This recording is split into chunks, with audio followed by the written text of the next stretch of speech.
My name is Matilda de Silva, and I'm the CEO and founder of Ocean Purpose Project. So when I was approached by 𝐎�𝐿𝐴 to be a Let Her Shine mentor, it's so important for young Indian women to have mentors that they can look up to. And I think that really appealed to me. One of the struggles that I've had is finding someone who looks like me, not just an Indian lady, but, somebody that's actually working against all odds. I think these are things that I couldn't find a mentor.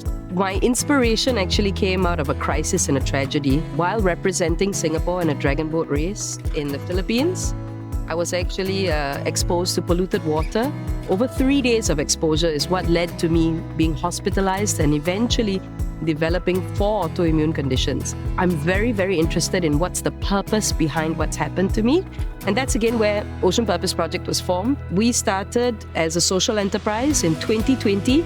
And then a month later, the whole world went into lockdown. But in the past 4 to 5 years, so much of what we've been doing has really come to the fore. The Ocean Purpose Project, or OPP, were built on 3 pillars. The main goal is to turn pollution into solutions.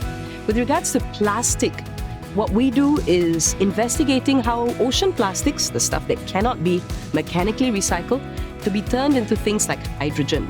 We all hear about plastic pollution, but we don't hear much about chemical pollution. We work with fish farmers in the north of Singapore to grow seaweed and mussel lines that absorb excess chemicals at sea. We turn those into fertilizers and biocompost. As you can see, the garden behind me is luxuriously growing, mainly because of all of those materials. I don't have the typical environmentalist credentials. One thing that I do have is an extensive background of media experience. I wanted to get hands-on projects to understand the key issues and challenges that different aspects of ocean conservation are facing, to also use my ability to tell stories, to basically shift the focus towards here are solutions that all of us can do together. And I think that's so important for us, especially in ocean sustainability. As women, it's so important to understand the landscape of which we are operating in. If it's something that we're passionate about, it's a cause that we're passionate about, doing that research, doing that due diligence. Also, most importantly, finding that support network is really important. I believe in this quote a lot by Nelson Mandela, which is, it's always impossible until it's done.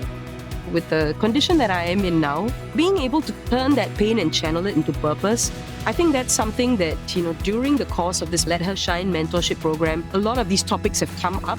Building that resilience in a lot of these young women is something that really will help them to move further in life, but also realizing that, they have so many skills and tools at their disposal that if they just charge through and they also put in their sense of purpose into projects, that's again something that can move us forward.